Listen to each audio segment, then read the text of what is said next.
Hello, welcome to the Echo Tips podcast. In this week's episode, we're going to be talking about locking down the Amazon Echo. And in particular, we're going to be talking about from a perspective of activity directors who work in senior living environments, such as a nursing home, assisted living, etc. But it's also may be very practical for parents with young children who maybe want to restrict some of the things the Echo can do.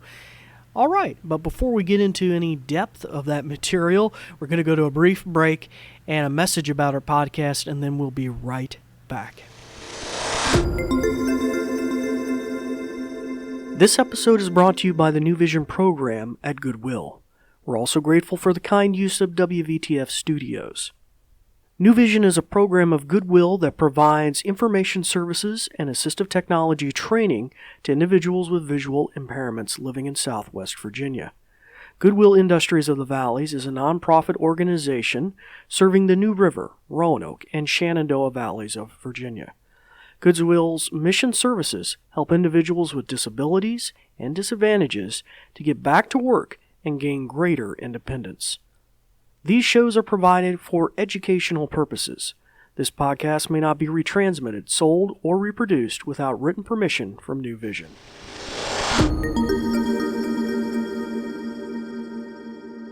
Hello, welcome back. As I mentioned before, today's episode is going to be dealing with locking down the Amazon Echo, and in particular from a perspective of activity directors who are setting these up across maybe a campus environment or in community rooms at a senior living or assisted living environment or something like that. Now, in past episodes, we talked about how you could utilize it and, music, games, and the like. But before I get too far into some of that stuff, if you've been listening for some time, it's good to have you back with us. If you're new, my name is David Ward. I'm an assistive technology instructor with the New Vision program at Goodwill, where I deal with a lot of these things. Worked with a lot of Amazon Echoes over the years and several grant projects. We purchased a lot of Echoes, several, probably close to 200 I've set up before for seniors. But anyway, so the nuclear option we're going to talk about today, and before I get too far also, I'm going to be saying the A-Lady name a lot, so if you have another Amazon Echo in the room with you while you're listening to this podcast, you might want to shut that off so that I don't accidentally trigger your Echo. So I'll just give you a second to do that. And now, if you're listening on your Echo, it shouldn't be a big issue, but you'll find a microphone with a slash through it on one of the buttons. You'll just press that and shut our ears off. Okay, so let's get right into the material. So activity directors, one of the first things when you're setting up an Echo, you probably want to set up a separate account, not use your personal Amazon account. I can't get into all the reasons to do that, but mostly because you don't want personal information leaking out at work. You don't want somebody making a change to the Echo at work, and now you come home and you can't find something on your calendar with your Echo at home, etc., etc. So that's very likely something to do. Although, if you were to connect it or have already connected it to your personal account, the free time feature we're going to talk about today really could neuter a lot of those things so that somebody can't really mess with a lot of the personal stuff. So that could resolve your problem if you've already set it up with a personal account. However, if you wanted to use a separate account, it's super easy. Go to alexa.amazon.com.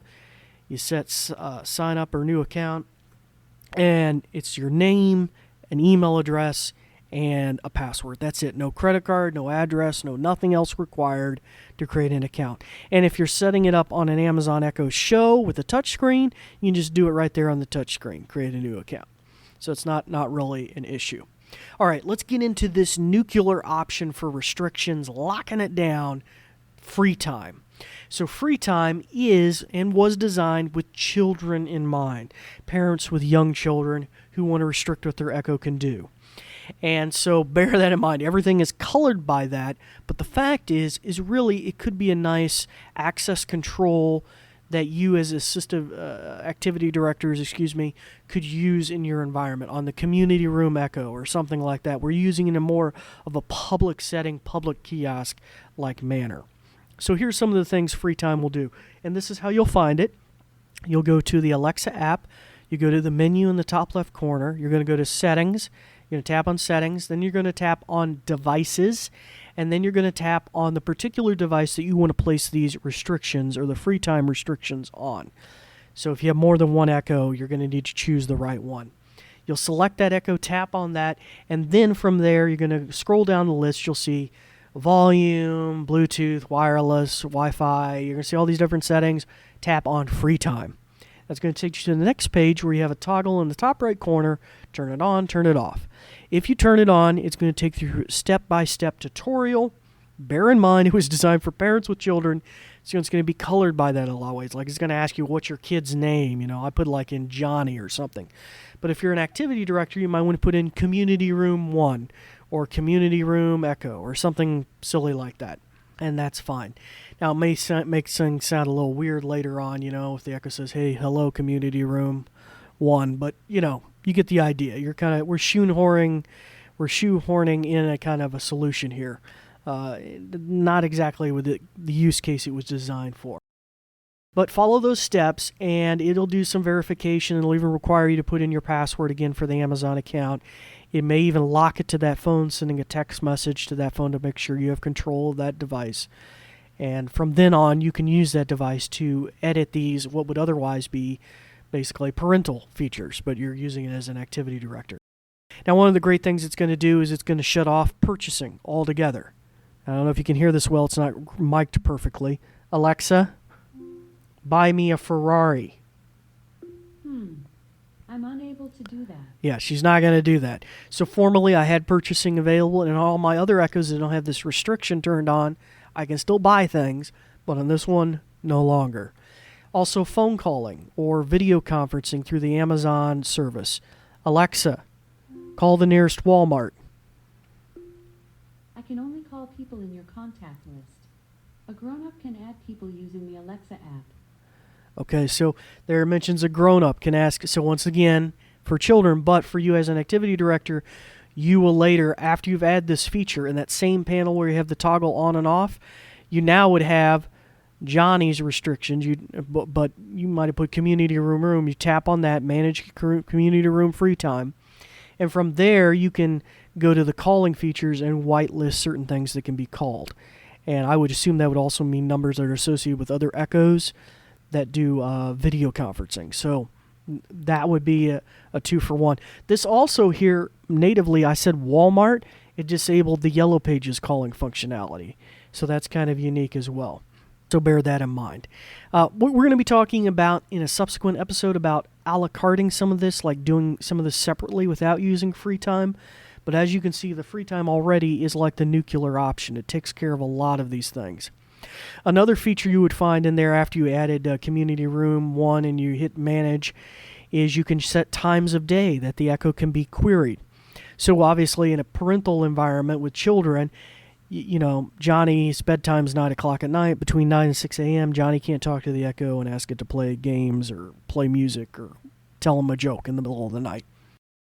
And so you as an activity director, you could set up a similar thing, maybe not so much for bedtime or anything like that, but just you could pretty much book it all day long so that it can't take early requests from anybody. It couldn't be manipulated by anybody for anything like generically like games or music or the like.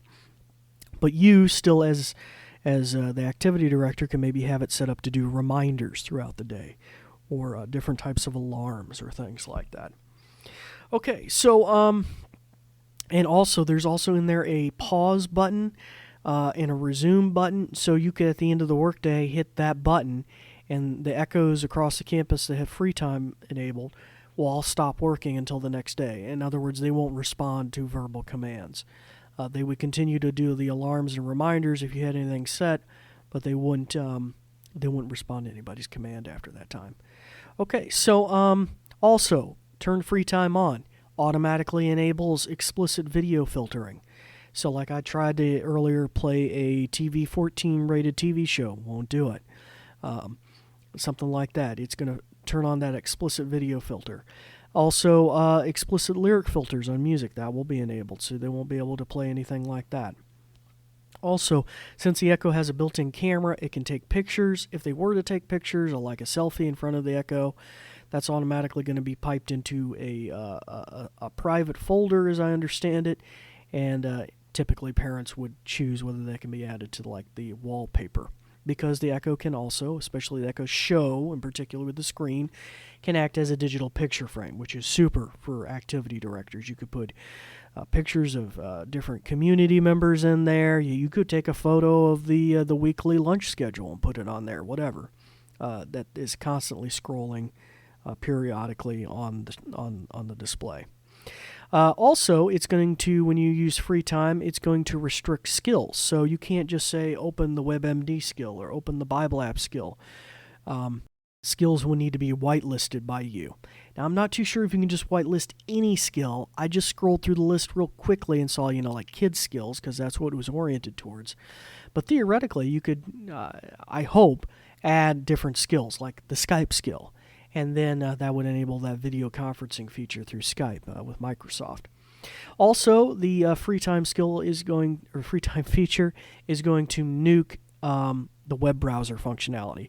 So the Echo on rare occasions will fall back on opening a web browser. Say if you're looking for a YouTube video or you're looking for directions to the nearest Walmart, it will pop open a browser window. And once you're in the browser window, you can do a lot of things. You could scroll, you could run Google searches, it brings an on-screen keyboard up. That will be shut off once the FreeTime feature is enabled. Okay, so hopefully that's a real quick crash course. I'm sorry I'm rushing through this. Every time I've tried to record these episodes, it's like 20 minutes long. And that's also why we're breaking this up. So our next episode, we're going to deal with FreeTime for parents from a different perspective. It'll probably be useful for our parents. Also, in a subsequent episode, we're going to be talking more about hardware security devices for locking down the Amazon Echo, and some of this may be tangentially connected to some of those things about restricting access to the microphone that we talked about. So just that it made me continue to make announcements and do things like that throughout the day, but nobody can just come up and give it a verbal command. So we'll talk about that in a subsequent episode too, and also theft deterrence so that nobody can walk off with the Echo and things like that. All right, so hopefully this gave you a real quick crash course in some of the things you can do to lock down your Amazon Echo. We thank you for listening and look forward to you joining us next time. Thanks, Dave. In conclusion, let me tell you a thing or two. This episode is brought to you by New Vision at Goodwill Industries of the Valleys, and it is also made possible in part by a grant from Community Foundation serving Western Virginia. And there's more. We're also grateful for the kind use of WVTF Studios. New Vision is a program of Goodwill that provides information services and assistive technology training to individuals with visual impairments living in Southwest Virginia. For more information, check out our website at goodwillvalleys.com/newvision, with no spaces. Goodwill Industries of the Valleys is a nonprofit organization serving the New River, Roanoke, and Shenandoah Valleys of Virginia. Goodwill's mission programs help individuals with disabilities and disadvantages to get back to work and gain greater independence. These shows are provided for educational purposes. This podcast may not be retransmitted, sold, or reproduced without written permission from New Vision. Thanks for listening.